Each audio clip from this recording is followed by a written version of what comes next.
Si eres de los que ven nuestros episodios acompañándolos con un café, aquí te presento a nuestro nuevo y flamante patrocinador. Café Tierra Veracruzana. Su empaque me encantó, su sabor me deleita mientras doy una clase o preparo el programa. Los invitados lo estarán probando durante las grabaciones, espero les agrade tanto como a mí. Por cierto, fui diagnosticado con procafeinación, que es la tendencia a no empezar nada hasta haber tomado café. Así que no hubo trastorno del que me sintiera más orgulloso. Gracias, apa. Otro trastorno más a mi lista. Saludos. Si lo compran por primera vez, el envío es totalmente gratis, solamente en las zonas de Jalapa y Coatepec. Si te quieres convertir en un titán puro, prueba el café Tierra Veracruzana. En la descripción dejo sus datos de contacto. Empieza tu día pensando a contracorriente, empieza tomando café Tierra Veracruzana.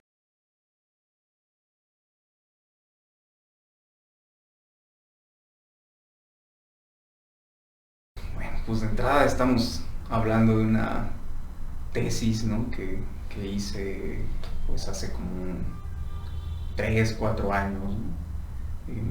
Poder hablar un poco de mis intereses en ese momento, porque yo estaba haciendo mi servicio social justo en el Instituto Veracruzano de Salud Mental, en el psiquiátrico, y pues me tocó aprender algunas cosas allí dentro, desde hacer las entrevistas, ¿no?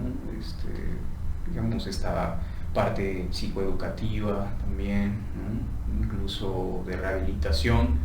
Y justo en ese momento pues yo me doy cuenta que se podía hacer otra cosa, ¿no? Porque justamente digamos los trabajos de rehabilitación, los juegos, digamos propiciando el mejoramiento de ciertas destrezas, no tenían otro efecto.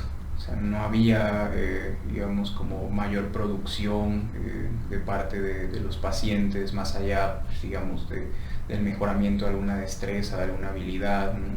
Porque se supone que este tipo de programa también tiene la finalidad de incluirlos, digamos, necesariamente pues a la vida cotidiana, ¿no? A que se pueda desempeñar algún oficio hasta cierto punto, mejorar, digamos, su condición de entablar alguna relación con los otros. Pero yo me di cuenta que hasta cierto punto esto avanzaba como mero protocolo y no había otra cosa, no había otro tipo de producción. Entonces, pues a mí de repente se me ocurrió, de alguna forma, pues yo he estado interesado por el arte desde hace algún tiempo, con la música, con el cine, ¿no? Digamos como consumidor, ¿no? Hasta cierto punto. Dije, pues ¿por qué no hacerlo de esta manera? Entonces, ¿por qué, digamos, la creación artística en la psicosis? Comentábamos hace un momento que se tenía que ver más con un asunto de procesos, ¿no? Yo tomé la creación artística, y digo creación artística y no arte como tal, porque puede haber una discusión allí entre lo que puede ser, digamos, entendido como arte y que no, para no comprometer tanto en términos conceptuales. Pero tomé la creación artística más bien como un pretexto para poder hacer. De entrada, que congeniara más o menos con el programa, digamos, de trabajo dentro del hospital, cosas que comúnmente se están haciendo, mimetizar un poco por allí, porque a veces la entrada a estos espacios es un poco complicada, y pues en segunda, porque de por sí, al ser actividades que ya hacen los pacientes, pues podría como facilitar el trabajo. Es decir, hay muchos pacientes que van y vienen, pacientes que ya son conocidos, entonces son prácticas que no les resultan tan ajenas, ¿no? Entonces, en primer lugar, como pretexto. Entonces, todo tipo de producción, eso sería como mi posición en ese momento, hace 4 años, tenía la posibilidad de generar ciertos efectos. Entonces, lo que yo encontré allí es que cuando ellos trabajaban con el papel, con la pintura, porque se trataba más bien de cosas visuales, también había que cuidar muy bien qué tipo de materiales se utilizaba, ¿no? Desde luego, reglas del hospital, y empezaban a hablar, empezaban a elaborar cosas, ¿no? Muchas veces lo que era como parte del delirio que ellos ya pues, tienen fijado a veces durante mucho tiempo, aparecía en esas creaciones artísticas. Entonces a mí me daba ese chance de tener como los dos materiales, por un lado la representación gráfica y por otro lado la discursiva.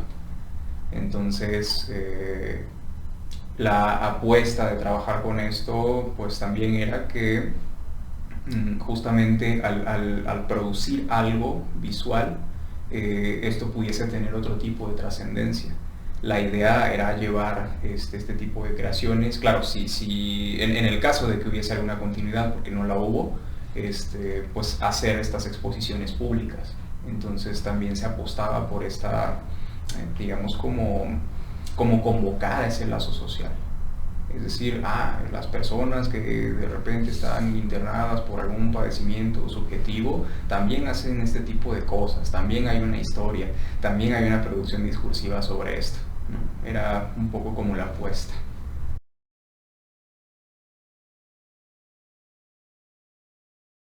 Todo esto es como producto de los trabajos de investigación que yo he hecho, ¿no? Que estoy haciendo en este caso, una tesis sobre violencia y subjetividad, que generalmente cuando se habla de violencia, ¿no? Cuando se hacen estos estudios, sobre todo con juventudes, me parece que es recurrente cómo se evita hablar de las condiciones psicológicas, subjetivas de los perpetradores. De hecho, hay pues un estudio más o menos por ahí del 2011, recuerdo el apellido del autor o autora, algo como Menéndez. Se encarga de hacer como una revisión de toda la producción que estaba a su alcance en cuanto a estudios de violencia, y entonces categoriza estos estudios y encuentra que hay muchísima producción de violencia asociada a situaciones socioeconómicas, a situaciones educativas, ¿no? A situaciones propiamente del contexto, estructurales. Y muchos estudios que tenían que ver como con cuestiones de conformación de bandas delictivas, ¿no? De pandillas o de violencia hacia la mujer. Pero particularmente, estamos hablando de hace 10 años, la producción científica sobre esto, sobre subjetividad y sobre violencia, por ejemplo, en adultos mayores, era muy limitada. Y todavía más limitada si se trataba de la subjetividad de los perpetradores. Entonces eso es sumamente interesante, ¿no? Porque estamos hablando de sesgos en investigación. No podría yo apuntar de repente por qué los hay de esa forma, pero los ha habido. Y solo en los últimos tiempos, que además convocan a estudiar este tipo de cosas, es que empieza como a abrirse la posibilidad de estudiar esos casos. En las investigaciones que tienen que ver con jóvenes pandilleros o con jóvenes que han pertenecido al narcotráfico, con jóvenes que están en reclusión por este tipo de delitos, ha sido complicado interrogar la subjetividad. Y cuando se ha hecho, se retorna otra vez a este tipo de explicaciones más como causales y sistémicas para, yo lo diría así, no hablar de que precisamente no solo se conforman identidades, ¿no? A través de la violencia se reproducen prácticas de masculinidad en esto, ¿no? Y también hay placer al llevar a cabo cierto tipo de actos.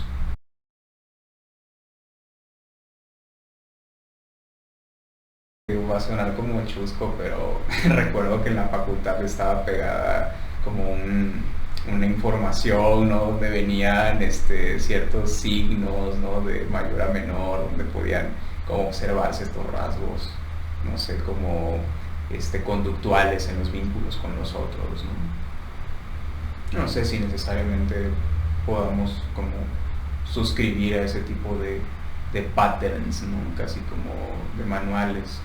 Yo creo que hasta cierto punto podrían funcionar, ¿no? Pero si te dijera ahora que no, pues si vemos una persona que es como muy retraída, ¿no? Que en su cuerpo pues aparecen algunos signos específicos como moretones y todo este rollo, pues yo creo que tal vez estaríamos como rayando en el terreno de lo obvio, ¿no? Tal vez hay cosas de repente como muy visibles, conductual y cognitivamente, las personas, pero yo no sé si eso, o al menos yo al dar esa respuesta me sentiría como satisfecho, ¿no? Tal vez estaría más como interesado en pensar cómo se producen esos vínculos, ¿no?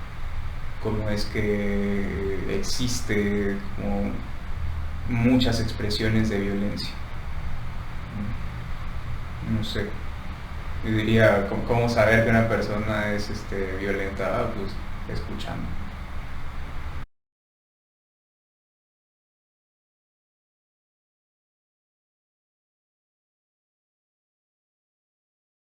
Bueno, si hablamos propiamente de psicosis, ¿no? En el campo psicoanalítico, eh, yo no sé si necesariamente ha variado tanto la conceptualización, pues cuando menos en los últimos 100 años, ¿no? O sea, podría estar diciendo ahora mismo una burrada porque algunos expertos dirán, pero no, claro que ha variado en esto y en esto otro, ¿no? Pero si nos abocamos, digamos, como a pensarlo desde las trazas como freudianas y después lacanianas, yo creo que siguen siendo discursos bastante vigentes. Yo creo que pensar la psicosis en tiempos actuales también tendría que ver con ese referente teórico, epistemológico desde donde se está diciendo, ¿no? Porque tú dices psicosis, ¿no? Y si pensamos que el psicoanálisis se puede afianzar esa palabra dentro de su propio bagaje teórico, pues entonces tendríamos como líneas más específicas, ¿no? Hablar de forclusión, hablar de esta no inscripción de la falta, ¿no? O sea, al menos desde mi perspectiva, yo podría seguir entendiendo la psicosis desde allí, pero si pensamos en el término locura, en lugar de psicosis, tal vez se presta un poco más a ver sus transformaciones históricamente hablando, ¿no?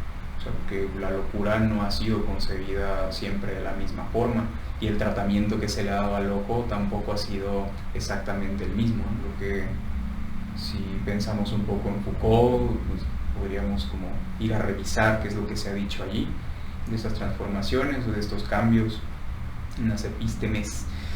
Incluso si pensamos como en otra forma de nombrar la locura, pues entraríamos en la discusión con la psiquiatría, ¿no? Con los DSMs, ¿no? Para pensar en las esquizofrenias y toda esta sarta de clasificaciones, pues de libro, ¿no? de manual, que también implica como otra concepción, ¿no? Que pues en definitiva ahí no es para nada estructural. O sea, allí nuevamente estaremos pensando como en buscar esos rasgos específicos, estos signos que pudieran ser como indicador de que allí hay una patología mental.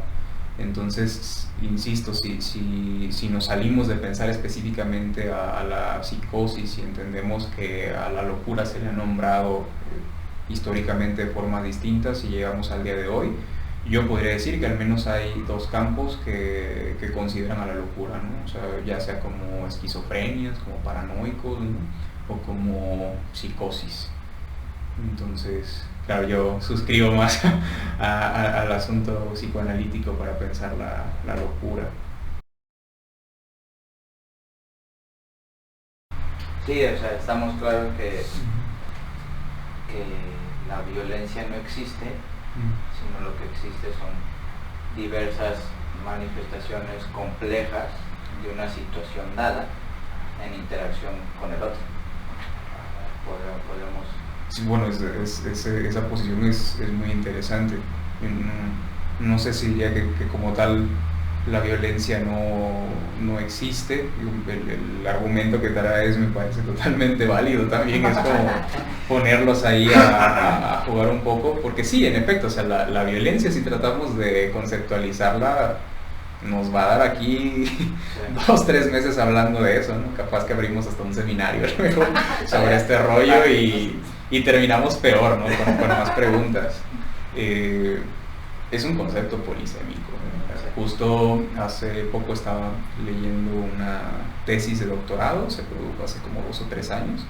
Si no me recuerdo, el nombre es como Juventudes Amenazadas, de la doctora Janet Quiroz, que de hecho ha sido una tesis muy buena y deberían de ir a leerla si les interesa como el tema de la violencia.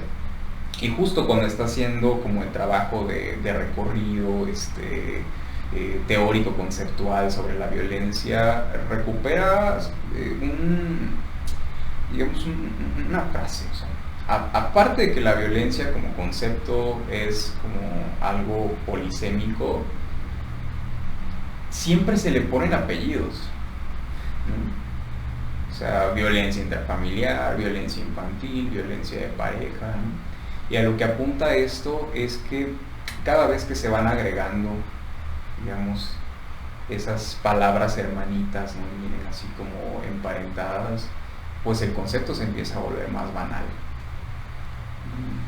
Entonces eso, no sé, desde mi posición, claro que es totalmente debatible, ir cada vez como sesgando a los tipos de violencia. Yo suscribo a lo que dice Janet ahí, o sea, nos aleja un poco más de pensarla en su esencia, ¿no? En sus transformaciones, incluso históricamente hablando, en los diferentes contextos en los que opera. Claro que para fines prácticos, metodológicos, o cuando estás haciendo una tesis, pues yo creo que es muy prudente ir sesgando estas cosas, ¿no? Pero nunca perder de vista esa posibilidad crítica de pensar que si no acotas la violencia, que puede aparecer, qué cosas se pueden llegar a decir allí. Sí, es como este afán hiperclasificatorio de, híjole, pues, de la tradición de APA, ¿no? Sí. O sea, desde ahí, sí. O sea, los trastornos, sí, totalmente. Todos los rasgos, es eso, sí. Hiperclasificatorio. Claro. De acuerdo. Excelente respuesta. Noé, siendo las... cierto, ya te... Bueno, ya empezamos a hablar de cosas escabrosas, ya no. No, espérate, ahorita la de acá. Híjole.